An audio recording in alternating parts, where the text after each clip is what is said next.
좋아하는 것 모아 삼거리 문방구. 우아한 나의 문화생활 삼거리 문방구. 문화예술 실용주의 삼거리 문방구. 안녕하세요. 옛날 이야기 많이 하는 누나 김이오입니다. 안녕하세요. 지루한 인생 영화처럼 살고 싶은 예능 만학도 석구라이온입니다. 네, 안녕하세요. 저는 클라우드에 그림을 수집하고 있는 수수입니다. 와.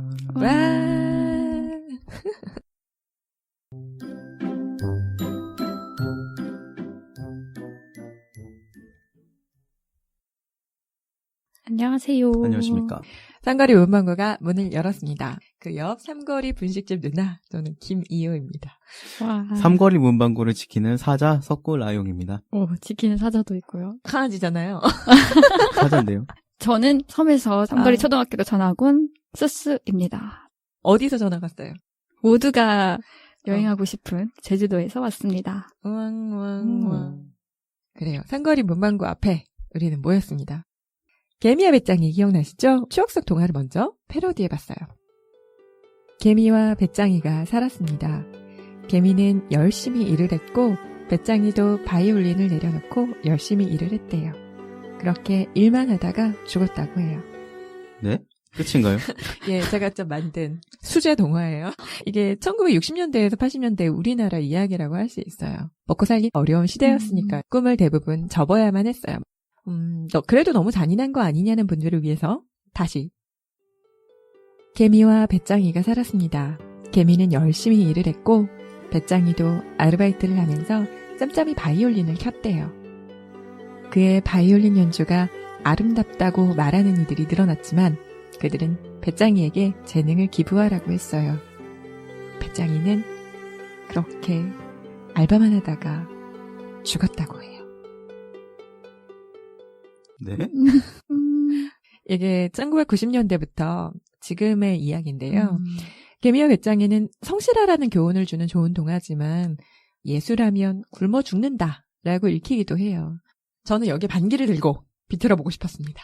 문화예술 시장이 경제랑 밀접한 관련이 있잖아요. 그래서 먹고 살기 힘들 땐 꿈을 꿀 수 없었고 조금씩 싹이 피어나기는 했지만 그래도 여전히 꿈을 꾸는 사람들에게 정신 차려.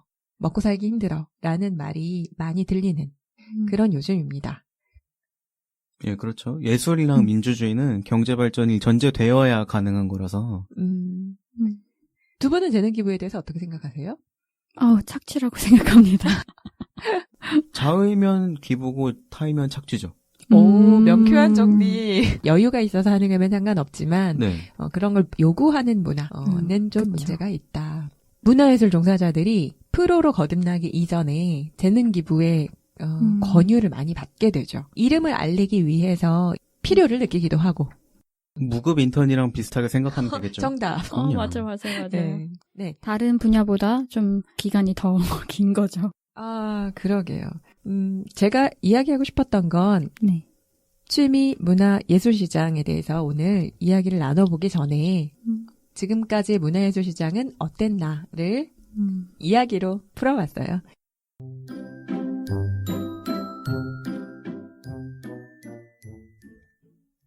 이제 취미, 문화, 예술 시장의 요즘은 어떤가, 장르별 차이는 어떤지 이야기해보도록 할게요. 네. 저는 미술에 대해서 이야기하고 싶은데요. 우선 취미가 그림 보는 거라고 하면은 왠지 사람이 달라 보이고 있어 보이고 그렇게 생각하신 적 있지 않나요? 매우 그러하죠. 그래서 아마 이제 나는 이해할 수 없는 저 그림은 저 사람은 이해할 수 있을 만큼의 인문학적 교양을 가지고 있구나라는 어떤 벽이 있기 때문에 발생하는 것 같아요. 네. 그럼 아는 만큼 보인다? 그쵸? 일부분 작용하는 것 같아요. 왜냐하면 미술이 그 시대 안에서 왜 이 작가는 이 아름다움을 이렇게 표현했는지 아니면 그 시대는 왜 그 아름다움을 선택했는지라는 그 배경을 좀 알아야 또 감동이 올 때도 있기 때문에 문학도 비슷하거든요. 배경 지식을 아는 만큼 더 제대로 보이죠. 맞죠. 관심이 아예 없었으면 배경 지식조차 없잖아요. 그쵸. 그럼 작품을 봤을 때 아무것도 느낄 수가 없단 말이죠. 그럴 때 도슨트라고 네. 이제 해설사의 설명을 들으면 잘 느껴지잖아요. 영화도 그렇지 않나요? 예, 가장 쉽게 예를 들 수 있는 거는 지금 어벤져스 많이 나오고 있잖아요. 네. 근데 어벤져스만 보면 저기 나온 애들이 누군지 전혀 알 수가 없어요. 그래서 진입장벽이 점점 높아지고 있어요. 네. 지금 이랑 똑같은 것 같아요. 영화도 해설이 필요한 영화가 되게 많거든요. 네. 메멘토 같은 것도 그렇고. 애국성 메멘토. 생각 없이 보고 싶을 때 그냥 이제 미국인이 나와서 다 때려 부수는 영화 이런 게 제일 좋아요. 다 떠먹여주는 이야기. 네. 네네. 저도 피곤할 때는 단순 무식한 영화 봐요. 그럼요. 맞아요. 네. 그러니까 미술 시장에서도 그런 이제 전시들이 좀 나오기 시작했어요. 오. 일상적인 소재를 잡아서 전시를 하니까 대중들이 이제 편하게 다가가기 시작하는 거죠. 소개해 주실 수 있나요? 요새 디뮤지엄 네. 핫하잖아요. 미어 터져요. 전시 주제가 오늘의 날씨는 어떤가요? 그러니까 날씨와 이제 감정에 대한 이야기들. 사진 촬영도 가능하니까 보통의 미술관의 이미지와는 좀 많이 달라졌죠. 이제는 이제 빠르게 소비하고 또 그런 작품을 보는 내 모습까지도 이제 소비를 하는 거죠. 이제 셀카를 찍고 인스타에 업로드하고 이런 이제 라이프 스타일이 조금 많아지고 있는 것 같아요. 관람하는 문화 자체가 패션이 되어가는 거예요. 맞아요. 저는 뭐 나쁘다고 생각하진 않아요. 이런 분야도 많이 활성화되어야 네. 이게 미술관을 가는 라이프 스타일 자체가 네. 많아진다고 생각을 하거든요. 먹스타그램이랑 큰 차이가 없어 보이네요. 예리해요. 맞아요. 책스타그램도 그렇잖아요. 그 책을 그분이 다 읽었는지는 잘 모르겠으나. 근데 미술품을 구매하고 소장하는 문화는 어느 정도까지 왔나는 의문이에요. 아직은 미술품이 보는 것이지 살 수 있는 대상이 아니다라는 인식이 무의식적으로 더 많이 깔려 있는 것 같아요. 저만 해도 아직은 클라우드에 네, 클라우드에밖에 수집을 못하고 있거든요. 그 원인이 뭘까요? 원인은 작품력도 있는데 요새 미술품도 100만 원 이하의 작품들도 많아서 그런데 이전에는 100만 원 이하의 혹은 그 아래에 단가가 낮은 미술품들이 존재하지 않았던 건가요? 아니면 몰라서 못 산 건가요? 몰라서 못 샀다고 할 수 있을 것 그럼 같아요. 지금은 이 창구가 있어요? 네네네. 당연히 이제 신진 작가분들의 네. 작품은 네. 처음부터 억대가 아니죠. 근데 이제 언론에서 소비하는 미술품 자체가 억대 단위니까 단가가 낮은 미술품이 있다고 생각조차 못하는 분들이 있더라고요. 그렇죠. 네. 우리가 시장에 가서 음식을 먹고 그림을 사고 이 루트가 우리의 머릿속엔 자리 잡혀져 있지 않은 거죠. 맞아요. 네. 저도 처음 그림 산 곳이 거의 외국에 나가가지고 캄보디아에서 그림 하나 사고 네. 그 가격이 진짜 얼마 안 됐는데도 너무 퀄리티가 정말 괜찮고 네. 너무 뿌듯하고 네. 지금 말씀하신 그런 게 바로 중간 시장인 거고 네. 그런 시장을 통해서 화가들이 성장을 해서 대가가 되어야 되는데 중간 시장 이런 게 생겨나고 있지 않나요? 네네네. 이제 아트페어를 봤을 때도 네. 백화점이죠. 오? 미술품 백화점인데 네. 단기간에 열리는 이제 마켓 갤러리들이 모여가지고 판매를 하는데 네. 요새는 이제 어포더블 아트페어라고 해서 중저가 미술품이 모이거나 아니면 이제 갤러리를 통해서 사고 싶지 않다라는 인식도 있어서 네. 이제 직접 작가와 직거래하는 아트페어 뭐 이런 미술장들이 곳곳에 이제 생기고 있어요. 산지 직송이네요. 네. 아주 좋은 요약이었어요. 네. 이제 근데 조금 어려움을 겪고 있다고 듣기는 해요. 네. 아직은 네. 미술품을 네. 구매하려는 네. 인식이 많지는 않아서 지난 1월부터 미술품에도 현금 영수증 발행이 의무적으로 시행되고 있다고 하니까 이런 쪽에도 소득공제 이런 쪽 참고하시고. 좋은 정보네요. 네. 네. 자, 이제 정리해보면 네. 지금까지 미술 시장의 변화를 쭉 훑어줬어요.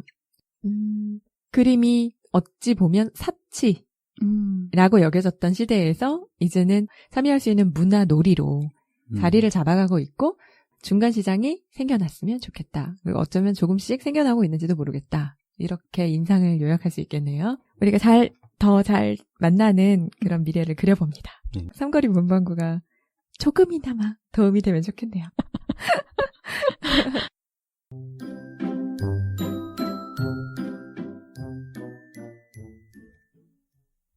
이제 다음 여행지로 가보겠습니다.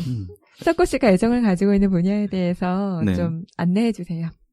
저는 어릴 때부터 슈퍼히어로물에 관심을 가지고 제 덕질의 역사는 그때부터 시작된 것 같아요. 아, 네. 가장 좋아하는 건 스파이더맨인데 아마 EBS였을 거예요. 더빙이나 자막 없이 그냥 영어 그대로 보내줬거든요. 멋있으니까 빠져버렸어요.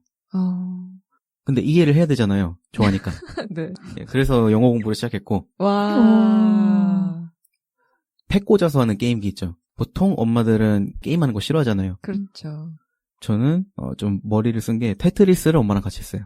오. 네. 같이 취미를 공유하자. 두뇌 성장에 좋은 소근육 발달을 빌미로 와. 어머니랑 같이 테트리스를 썼고 이제 초등학교, 중학교 이렇게 들어가기 시작하면서부터는 만화책을 많이 봤어요. 이것 때문에 일본어를 공부해서 지금은 여행 정도 다니는 데는 불편함이 없는 수준으로 일본어를 할 수 있어요. 좋은 쪽으로 도움이 된 케이스라고 생각해요.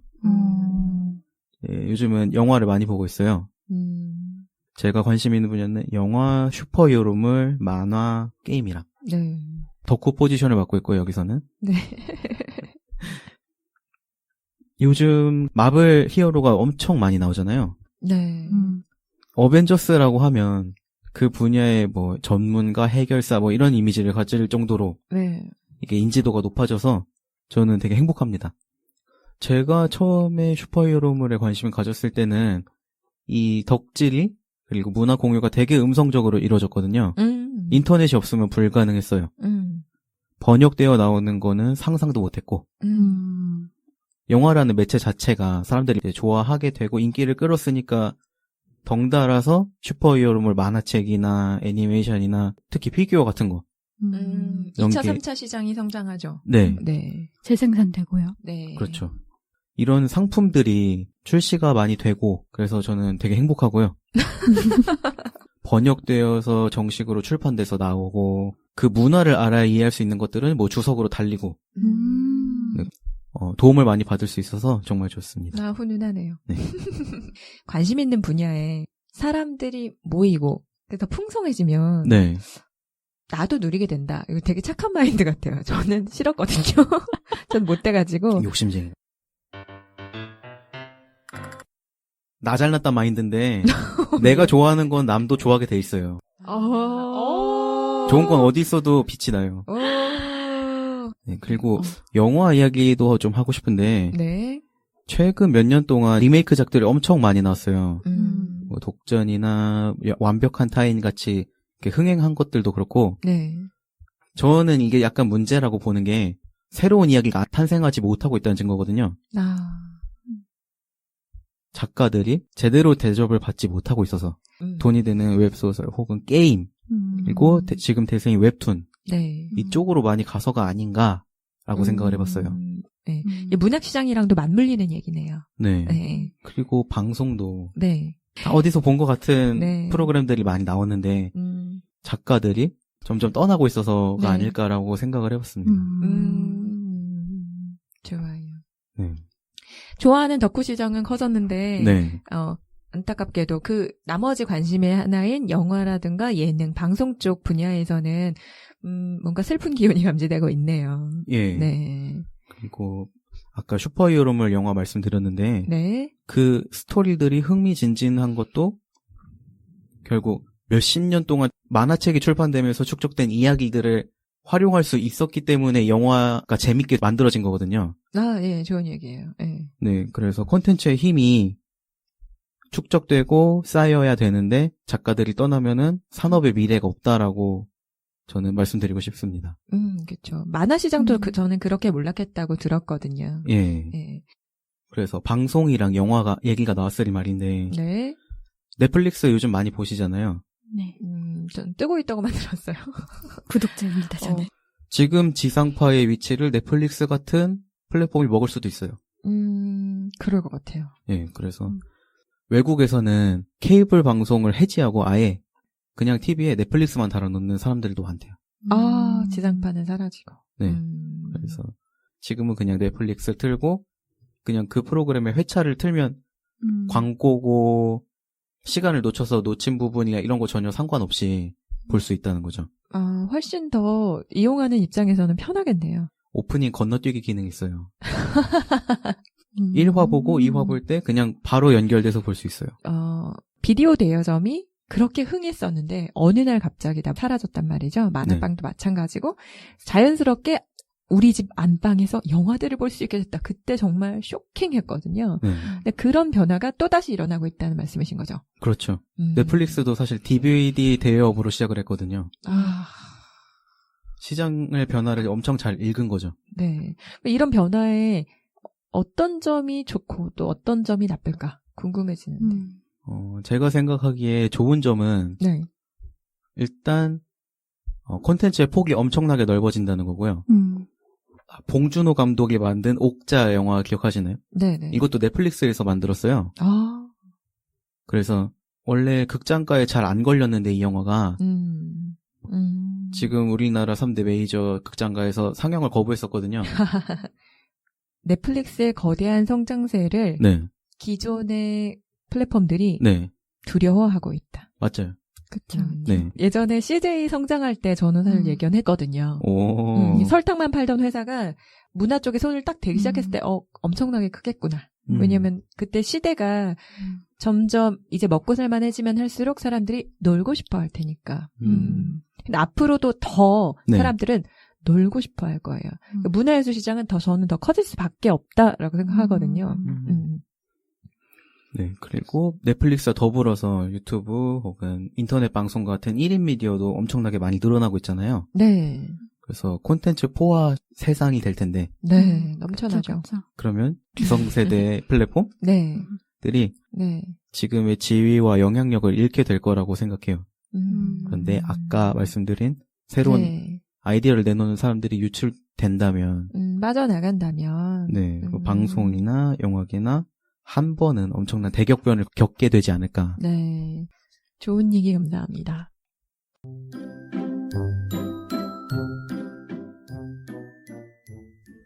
네, 그럼 마지막으로 이호 씨 이야기 한번 들어봅시다. 저는 문학을 해왔습니다. 아시다시피 네. 문학이 제일 암울해요.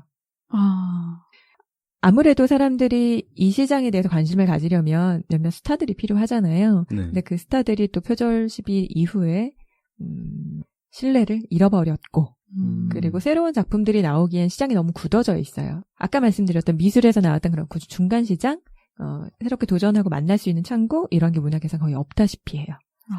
그래서 제일 중요한 경제적 보상 불가능한 상황인 거죠. 그런가요? 문학 시장이 지금 굳어져 있다고 제가 표현한 이유는 한마디로 지금 1등만 기억한 더러운 세상이 되어버렸어요.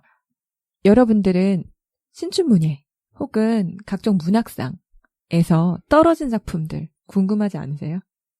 떨어질만 해서 떨어졌겠지라고 생각하실 수 있을 거예요. 그래서 저도 그렇게 생각을 했는데 신춘문예에 떨어진 낙선 시대를 모아서 시집을 내신 분이 계세요. 이거 보면서 우와 했거든요. 대박. 문학시장이 이렇게 아무래도 견고하기 때문에 고시 보듯이 그렇게 해서 뚫는 사람도 물론 있어요. 그게 아니라 그냥 방송 쪽이나 아니면 웹소설이라던가 또 다른 진로를 찾아서 사람들이 떠나가게 돼요. 자, 그럼 이제 답답한 이야기를 좀 했으니까 좀 좋은 얘기를 해볼까요? 대한시장 보신 적? 네, 저는 인스타그램에서 활동하는 작가들을 팔로우하고 네. 뭐 산문이나 네. 단편 시 같은 것들을 몇 번 봤거든요. 아, 그래요. 네, 그런데 이쪽도 사실 지금 많이 포화되어 있는 것 같아요. 아, 그래요? 네. 저는 되게 긍정적으로 생각해요. 예전에 류시화라던가 원태현이라던가 이런 스타가 탄생했을 때 문학 쪽에서는 좋지 않게 봤어요. 그게 기업이지 어디 문학이라고 말씀하셨지만 전 긍정적으로 봤고 그렇게 생각한 이유는 그들이 친절한 징검다리가 되어준다고 생각하기 때문이에요. 우선은 대중들에게 쉽고 따뜻하고 편하게 다가가서 그들이 문학적으로 한 걸음 내디딜 수 있도록 도와주기 때문이죠. 그래서 함부로 폄하하고 싶지 않아요.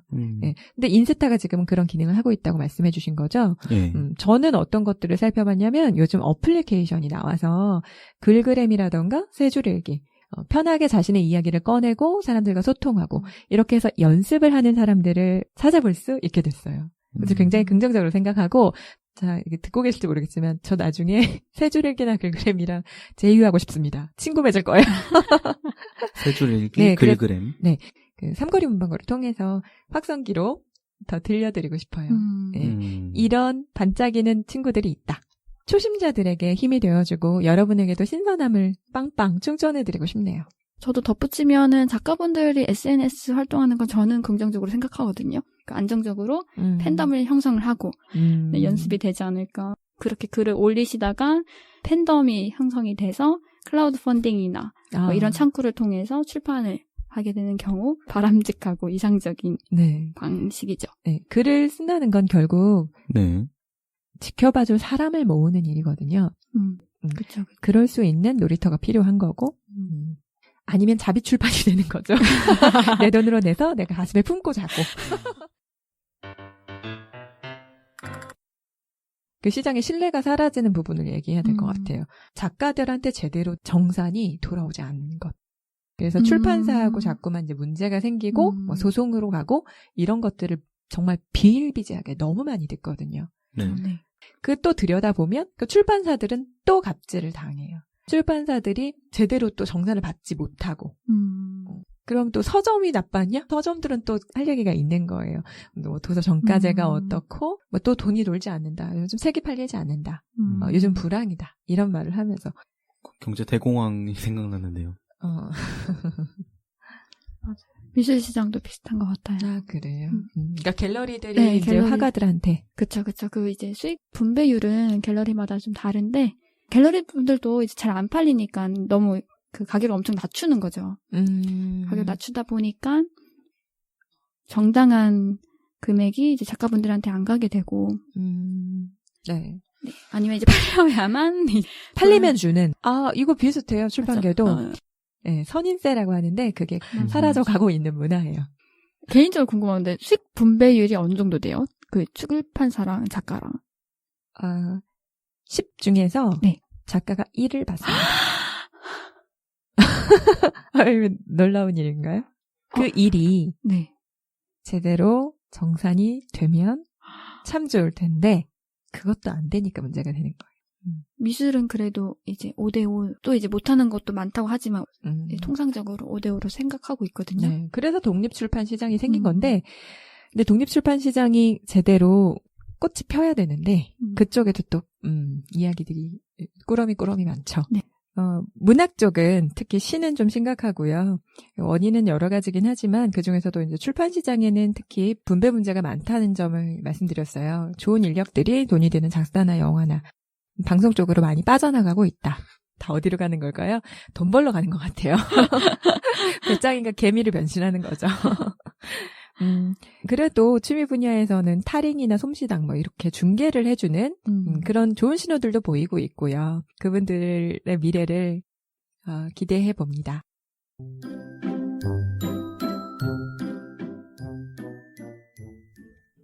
이제 다음 이야기로 넘어가 보겠습니다. 문화예술 종사자들이 어떻게 하면 더 잘 먹고 살 수 있을까? 문화예술 실용주의를 이루는 방법. 네, 역사 속에서 예술가들이 가장 찬란하게 예술을 꽃피울 수 있었던 때가 제 생각에는 네. 르네상스 시기 메디치 가문이 번성하던 때가 아니었나 생각을 해봅니다. 아, 강력한 후원자. 네. 그런데 지금은 르네상스 시기가 아니고 제2의 메디치 가문이 등장하기만을 바라는 거는 너무 무책임하고 귀하게 없고 그렇기 때문에 근본적인 해결답은 어려운 말로 시장의 확대라고 생각하고 쉬운 말로는 여러분이 메디치 가문이 되는 방법이라고 생각합니다. 네. 에이핑크를 좋아하면 에이핑크 음반을 사야 됩니다. 그래야 에이핑크가 잘 되고 아이돌 시장이 잘 됩니다. 아, 간단하네요. 네. 그렇죠. 그래서 만약에 내가 자극적이고 말초적인 콘텐츠에 돈을 쓰면 그런 콘텐츠가 계속 나와요. 없어지지 않는 이유군요. 네, 그럼요. 돈이 되니까 나오는 거거든요. 그쵸. 이게 핵심이죠. 네.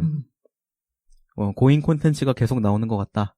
이러면 본인의 카드 결제 기록을 한번 살펴보시고 건강한 콘텐츠에 소비를 할 수 있도록 반성의 시간. 네, 소비자로서 맵고 짠 거 자꾸 먹으면 맵고 짠 음식이 계속 나와요. 그래서 아예 그런 소비자의 입맛에 맞춰서 콘텐츠의 구성도 달라져요. 무슨 말이냐면 발단, 전개, 위기, 절정, 결말의 순서로 원래는 작품이 쓰여지는데 지금은 결말부터 때려요. 결제를 끌어내야 되잖아요. 그래서 첫 장면에 가장 일단 자극적인 거. 죽이고 싸우고 그런 것들이 먼저 나오는 거죠. 그 소비자들에 의해서 시장도 바뀌지만 콘텐츠 구성도 달라지고 소비자가 어떻게 보면 가장 갑이죠. 뜻수양 콘텐츠가 엄청 다양해졌잖아요. 그러니까 소비자 입장에서는 내가 좋아하는 게 뭔지도 모르는데 이 바다를 어떻게 헤엄치지? 라는 고민도 다가올 것 같아요. 그랬을 때 그걸 이야기할 수 있는 살롱 문화가 좀 많아지면은 문화예술 실용주의가 꽃피지 않을까라는 살롱 생각을 문화가 했어요. 뭐예요?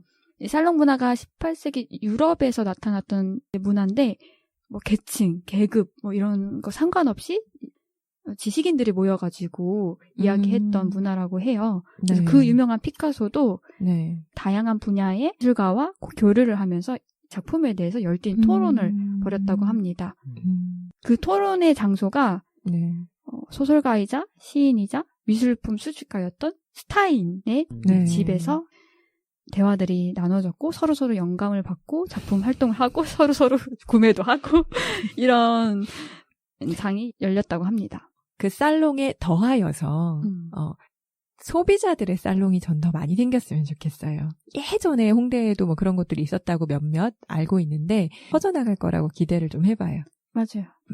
유명하잖아요. 2019년 트렌드 분석. 네, 살롱 문화가 또 2019년 트렌드로 나와 있더라고요. 그래서 저도 이런 문화가 많아지길 바랬는데 많아지고 있는 것 같아서 너무나도 좋습니다.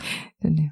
삼거리 문방구도 네. 바로 그 살롱 문화의 한 역할을 할 수 있지 않을까 기대해 봅니다. 네. 우리는 문화예술 종사자들이 어떻게 하면 더 잘 먹고 잘 살 수 있을지 이야기를 나눠봤어요. 저의 대답은 이야기로 들려드리겠습니다.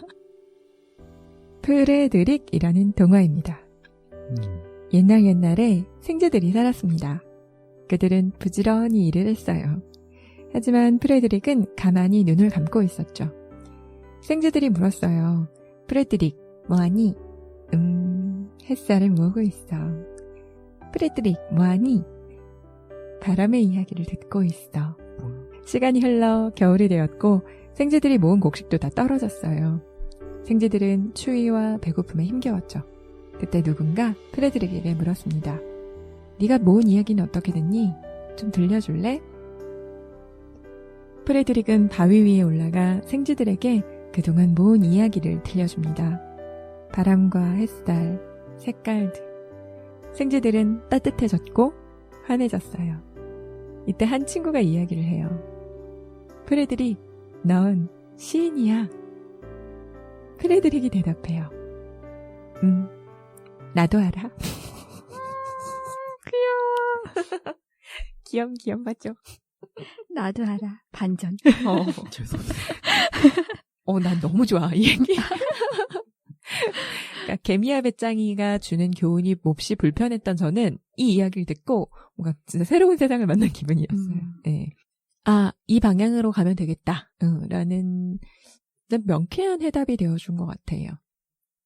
이 방향으로 가는 게 어떤 거죠? 오늘 우리 곁에 문화예술 초심자들에게 시작하는 이들에게 관심을 주고 이렇게 애정을 갖게 해주는 이야기가 아닌가 생각한 거죠. 그러면 프레드릭도 행복하고 생쥐들도 행복해진다. 네네. 1등 프로, 전문가가 아니라 우리 곁에 있는 시작하려는 이들에게 관심을 주는 것. 그들과 만나는 것, 그리고 그들의 컨텐츠를 소비해 주는 것. 그렇게 조금씩 키워나가다 보면 그 안에서 우리의 피카소와 우리의 신윤복이 탄생하지 않을까. 네, 그런데 프레드릭은 생쥐들을 따뜻하게 해준 대가로 뭘 받았나요? 그러게요. 프레드릭 굶어 죽을까 좀 걱정되는데. 이야기 네. 모을 동안 밥 어떻게 했어요? 바로 그거죠. 그래서 이 삼거리 문방구가 시작된 거예요. 그런 건강한 중간 시장들을 많이 알리고 그리고 그런 시장이 성장할 수 있도록 도움을 주기 위해서 앞부분에서 제가 재능 기부라는 키워드를 말씀드렸잖아요. 네. 네, 그런 식으로 꿈꾸는 이들이 착취당하지 않고 정당하게 대우를 받고 더 잘 만날 수 있는 곳들을 우리가 비추어 주자라는 의지로 삼거리 문방구를 시작했습니다. 와. 예술로 먹고 사는 세상을 만들기 위해 문화예술 종사자들을 위해 화이팅 화이팅.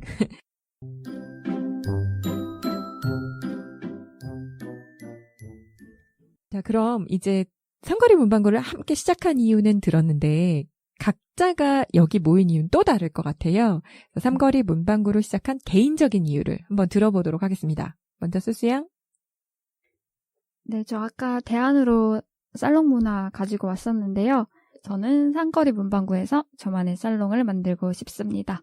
여러분들이랑 취향을 찾아가는 여정을 함께 하고 싶어요. 와, 응원합니다. 플러스 제가 아마 미술 이야기를 좀 많이 가지고 올 것 같은데 네. 공부하는 입장에서 네, 쉽게 네, 이해하기 쉬운 미술로 네. 여러분들과 같이 이야기 나눠보고 싶어요. 좋아요. 저는 촌동네에서 자랐거든요. 그래서 나랑 같은 사람들이랑 교류하면서 아 그렇게도 볼 수 있네?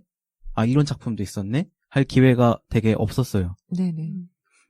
그런데 중학교 들어서서 인터넷이 많이 보급되고 그제서야 나랑 같은 게임을 하는 형 누나들을 인터넷으로 찾을 수 있었어요. 인터넷으로 겨우 찾을 수 있었던 나랑 같은 관심사 가진 친구들을 삼거리 문방구를 통해서 찾을 수 있었으면 좋겠습니다. 좋습니다. 맞아요. 제가 30대인데 백수로 지낸 기간이 되게 길었어요. 내가 사회 속에서 어떤 기능도 하지 못하고 있다는 것 자체가 사람 정신을 되게 좀먹거든요. 그렇죠. 힘들죠. 이럴 때 저를 그나마 하루 중에서 한 번이나마 웃게 한 거는 한 번의 덕질과 한 편의 영화와 한 편의 설연 광고였어요. 그래서 좋아하는 아이돌의 음반을 사고 피규어를 하나씩 사는 건 정신과에 가지 않고 정신을 치료하는 아주 훌륭한 방법입니다. 네, 인정. 맞아요. 맞는 말씀이에요. 예. 그래서 저는 네. 삼거리 문방구가 당신이 좋아하는 관심사를 나눌 수 있는 더 넓은 장이 되기를 바랍니다. 그렇습니다. 오랜 시간을 네. 준비를 해왔다라고 저는 다르게 이름을 붙여주고 싶어요. 그리고 그 시간이 있었기 때문에 제가 이제 석구 라이온 씨를 이전 직장에서 네. 저는 에디터였고 이분이 편집장이었는데 그때 석구 라이온 씨가 보내온 그 어둠의 시간이 어떻게 내공으로 전 느껴졌거든요. 그러니까 무의미한 시간이 아니었다고 말하고 싶네요. 감사합니다. 포장 전문 네, 저 리본 전문이에요. 아트박스 취직해보시는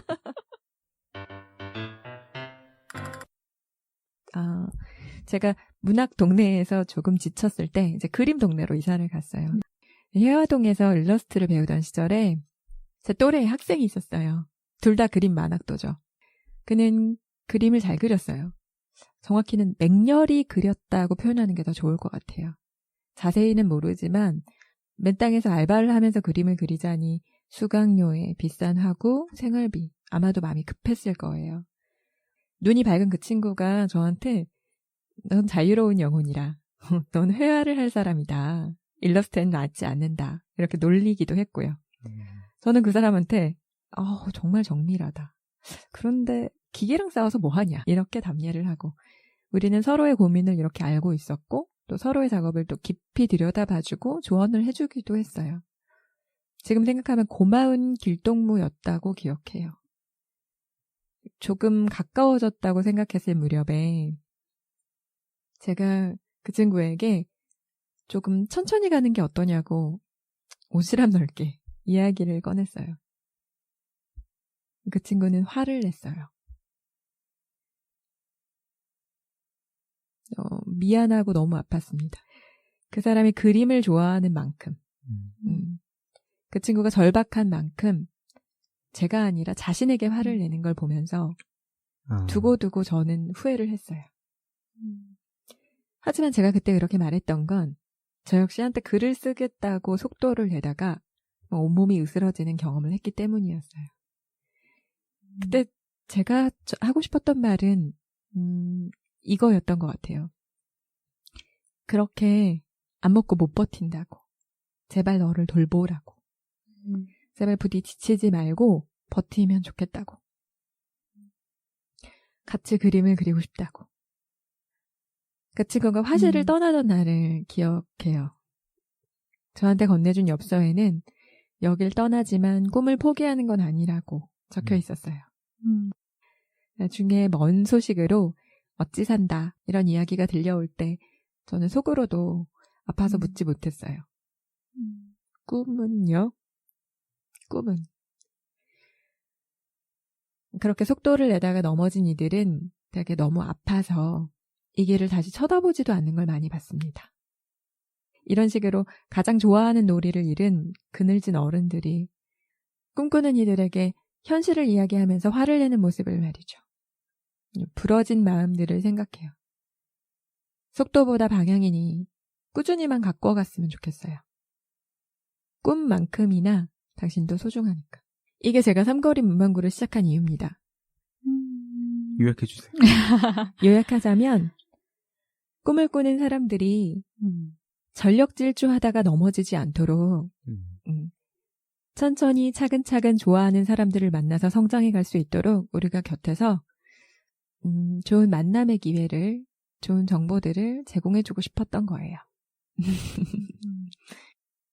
한 10년 또 조금 더 전에 네. 싸이월드라는 사이트 개인 SNS가 있었는데 그때 허세 다이어리 올리고 허세 사진 올리고 이런 게 엄청 유행했잖아요. 그런데 저는 그때 어디서 봤다 싶은 글귀들을 조금씩 삐딱하게 써서 올리는 걸 많이 했었어요. 네. 그런데 그 중에 하나가 지금 꿈이라는 단어가 많이 나와서 생각이 났는데 꿈이 밥 먹여주냐? 밥이 꿈 먹여주나요? 꿈이 밥 먹여주는 세상. 이제는 가능하지 않을까요? 삼거리 문방구를 시작한 개인적인 이유를 나눠봤습니다. 살롱을 만들고 싶은 클라우드의 그림을 모으고 있는 우리 병아리 스스 양과 그리고 손동네에서 자라서 당시의 아름다운 소통을 기억하는 이제 성장한 덕후 취업에도 성공하셨잖아요. 축하드립니다. 박수. 그래서 돈을 벌면서 계속 더 내공을 모으고 계신 우리 조석구 라이온 씨 그리고 교육에 종사하면서 종합예술가를 꿈꾸고 있는 제가 여기서 만났습니다. 삼거리에서.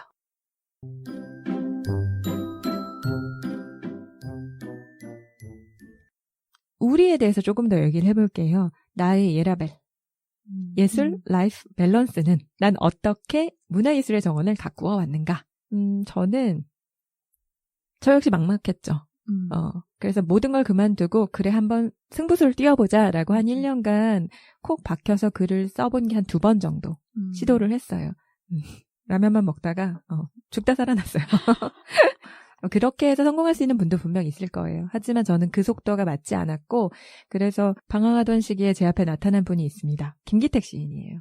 이분은 사무원으로 오래오래 일하시면서 그 고된 일상 가운데서도 성실하게 시를 한 편 한 편 써나가셨어요. 그래서 소 혹은 사무원 이런 제목을 달고 시집을 출간하실 수 있었죠. 그래서 그분을 보고 깊이 감명을 받았어요. 아, 예술가에게도 성실이라는 키워드가 필요하구나. 그러니까 놀고 먹는 배짱이라고 생각하는데 문화예술에서 자신의 세계를 제대로 단단히 구축하기 위해서는 성실해야겠구나라는 걸 배운 거죠. 그리고 먹고 살기 위해서 생업에 종사하는 것이 결코 나쁘지 않구나. 나름의 깊이와 향기를 가질 수 있구나 하는 걸 배웠어요. 투잡을 하면은 상대적으로 원래 원하던 그 예술에 네. 집중을 할 수가 없잖아요. 네, 그러면은 그렇게 해서 어떻게 대가가 되느냐 이런 이야기도 고민이 될 것 같아요. 네. 네, 그렇죠. 네. 많은 문화예술 종사자들이 공감할 거예요. 어떻게 대가가 되느냐? 저는 대가가 되고 싶지 않습니다. 1등이 되고 프로가 되는 것이 제 목표가 아니고 제가 문화예술을 하는 과정에서 만나는 모든 사람들과 저에게 매 순간 의미 있는 그런 공부를 하고 싶은 거예요. 그렇게 탄탄한 과정이 역설적으로 대가가 되는 길이 아닐까라고 또 욕심을 내보는 거죠. 그러니까 저는 현실적인 이상주의자예요. 대가가 될지 그 결론은 죽기 전까지 모른다. 밥을 먹으면서 즐기겠다. 그렇죠. 먹고 사는 것을 저는 놓칠 수 없고, 그리고 이런 길을 가는 사람들이 또 선진국에는 많고, 이런 사람들의 이야기가 많이 알려지고, 그들이 응원을 받고, 그래서 과정도 결과도 모두 좋은 그런 사회를 만들어 갔으면 좋겠어요. 저는 응원을 보내고 싶습니다. 아이고, 감사합니다. 왜냐하면 저는 네. 네. 생산자의 길이 아니라 돕는 역할을 선택했어요. 왜냐하면 못한다고 생각했어요. 할 수 없다고 생각을 했고, 제가 잘하는 거는 오히려 그분들을 돕는 중간 역할? 제가 더 잘할 수 있고 그분을 더 시장을 키울 수 있다고 생각을 해서 그 직업을 선택했습니다. 어떤 직업을 가지고 계시죠? 저는 그림을 구매하고 소장하는 이제 문화가 이제 확산되길 원해서 예술 전시회를 기획하고 판매하고 홍보하는 일에 종사하고 있습니다. 와. 네, 더불어서 이제 소비자들이 많아지길 원해서 미술품 구매라든지 그럼 소장의 기쁨에 대한 교육 세미나 같은 것도 같이 함께 진행하고 있어요. 오. 제가 교육한다는 건 아니고요. 이제 전문가분들을 초빙하는 역할을 하는 거죠. 이제 소비자들이 더 많아졌으면 좋겠다. 네. 기쁨을 같이 누렸으면 좋겠다. 이런 역할을 하고 있습니다. 그럼 살롱을 꿈꾸는 사람으로서 굉장히 적절한 중간 단계의 직업을 찾으신 것 같은데 의도적이었나요? 그런가요? 그렇게 생각해 본 적은 없었는데. 네. 생산자 역할은 못하더라도 생산자 옆에 붙어있는 역할을 하고 싶다. 그 물을 벗어나지 말아야겠다. 그 안에 있어야 일단 정보도 들으니까. 그런 마음으로 옆에 붙어있으려고 합니다. 그럼 창작자로서가 아니라 창작자들을 돕고 중개하는 역할을 하고 싶고, 그러니까 그 살롱을 만들기 위한 중간 단계로서의 직업을 찾으셨고, 방향을 잘 잡아서 가고 계시네요? 네. 네. 그렇군요. 이제 사쿠라용 씨. 제 인생은 지각의 연속이더라고요. 대학도 재수해서 들어갔거든요. 하고 싶었던 밴드 활동도 3학년 때 들어가서 1학년들이랑 동기로 지내기도 하고 그래도 나름 인싸했어요. 3학년 동년배들과 1학년 동기들의 징검다리가 되었습니다. 제보 바랍니다. 여기는 삼거리 문방구. 그렇게 네. 지각 인생을 살다 보니까 나만 이렇게 늦는 건 아닌가 이런 생각을 많이 했고 최근까지도 했었고 네. 그런데 저만 그런 건 아니더라고요. 개그맨 정영돈 씨. 네. 뭐 삼성전자에서 일하시다가 갑자기 개그맨이 되신 케이스고 네. 여배우 이시영 씨도 여배우 데뷔를 28살 때 했대요. 그리고 그분이 권투 선수로도 활동을 하셨잖아요. 그렇죠. 복서로 데뷔를 30살 때 했어요. 그리고 제가 좋아하는 작사가 중에 김이나 씨가 있어요. 아이유 씨 노래를 많이 작사했는데 아까 수수양처럼 생산자들 옆에 착 붙어 있으려고 이분은 음악에 관심이 있어서 벨소리를 만들고 벨소리를 판매하는 회사에서 근무하다가 네. 아주 우연한 기회로 작곡가 작사가 김용석 씨를 만나서 끈질기게 매달려서 작사가가 될 수 있었대요. 그래서 이런 분들 사례를 보다 보니까 하고 싶었던 거를 내 시기가 늦어서 포기하는 것들을 보면 참 아깝다고 생각이 들더라고요. 저를 포함해서. 저도 하고 싶은 게 많거든요. 네. 100세 시대잖아요. 그렇죠. 맞아요. 삼거리 문방구 활동을 통해서 개미와 배짱이 모두가 될 수 있는 그런 네. 기회를 잡았는데 이 방송을 듣고 계신 여러분들도 언젠가 혹은 내일 갑자기 SNS에 올린 시 한 편으로 그림 한 편으로 네. 배짱이가 될 수 있다는 거죠. 재밌는 얘기들 감사합니다. 두 분의 예술 라이프 밸런스를 들어봤잖아요. 이 자리에 제가 꼬셔서 두 분을 모시게 됐는데 제가 종합예술가로서의 꿈을 꾸었기 때문에 저는 두 분을 만날 수 있었어요. 우리는 서로 너무나 다른 용어들을 쓰고 관심사도 너무나 다른데 제가 정말 얇게 오해를 했기 때문에 여러 개. 그래서 그렇게 얻게 된 보석 같은 두 분이니까 앞으로 또 다른 길을 가는 다른 분들을 또 모실 기회를 꿈꿔봐요. 예, 그 전까지 우리가 내공을 쌓도록 합시다.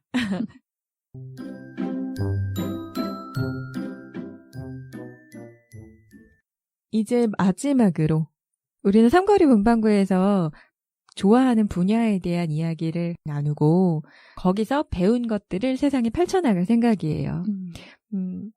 뭘 하면 놀고 싶어요? 엉뚱하게 들릴 수도 있는데 네. 졸업 전시회 찾아가 보고 싶어요. 좋아요. 꽃다발 들고 찾아가 드리고 싶네요. 신청해 주시면. 그래서 그분들의 콘텐츠에 좀 관심을 갖고 싶습니다. 또 개미 배짱이, 그러니까 투잡 예술가들을 모셔서 이야기도 들어보고 싶어요. 그리고 마지막으로 떡볶이 문학상을 하고 싶어요. 떡볶이 문학상이요? 네. 2등부터 꼴등까지의 이야기가 궁금하거든요. 평가하는 게 아니라 이분들의 이야기를 함께 나누고 그리고 이분들이 연습하실 수 있는 그런 놀이터를 만들어드리고 싶은 거죠. 그럼 당선되면 떡볶이를 주기 때문에 떡볶이 문학상인 거죠? 네. 김밥, 떡볶이, 순대 쿠폰을 드리려고 해요. 왜 떡볶이죠? 저는 삼거리 분식 누나이기 때문입니다. 굶지 말라고. 왜 떡볶이냐면 이거 농담이고 맞아요. 굶지 말라고. 진수성찬을 차려드리진 못하는데 더 많은 분들에게 기회를 드리기 위해서 소박하지만 그 기쁨을 옆에 있는 친구들과 함께 누리라고 항상 차려드리고 싶은 거예요. 내가 글을 쓰면 세상이 들어주고 거기에 대해서 생각을 이야기해주고 잘했다고 와 이만큼이나 좋은 이야기 들려줘서 고맙다고 김떡순 먹여드리고 싶어요. 네. 좋아요. 네, 쎄쎄. 사람마다 속도가 다르죠? 시작도 다를 거라고 생각을 해요. 그래서 세상의 모든 시작을 좀 응원하고 싶습니다. 그런 시작을 삼거리 문방구에 알려주시면 그 시작이 반이 돼서 나머지 반을 또 채울 수 있지 않을까 하는 마음으로 그 시작을 좀 수집해보고 싶습니다. 또 하나는 너무 간단한 건데 이름만 거창한 나만 알고 싶었던 전시회. 많은 전시회 같이 다니면서 얘기 나눠보고 싶어요. 좋은 전시회가 따로 있다고 생각하진 않아요. 잘 즐기면 좋은 전시회가 되는 거 아닌가. 근데 그 과정을 수수양이 도와준다는 거죠? 저 돕는 역할은 아니고요. 이것도 착 달라붙어갖고 들어보려고요. 네, 저는 제 관심사에 대한 생각을 이야기하고 제가 모르는 이야기를 두 분으로부터 나아가서는 다른 개미 배짱이들로부터 많이 듣고 싶어요. 그래서 네, 주변 예술가들을 쉽게 만날 수 있는 그런 장이 있었으면 좋겠고 여러분의 취미와 끼를 꺼내주고 저는 그걸 지켜보고 싶습니다. 지켜보는 사람이 있어야 예술이 꽃필 수 있으니까요. 그러니까요. 보고 싶어하는 사람들이 여기 모였습니다. 보고 싶어요. 삼거리 문방구가 이렇게 문을 열었습니다. 좋아하는 것 모아 삼거리 문방구. 우아한 나의 문화생활 삼거리 문방구. 문화예술 실용주의 삼거리 문방구.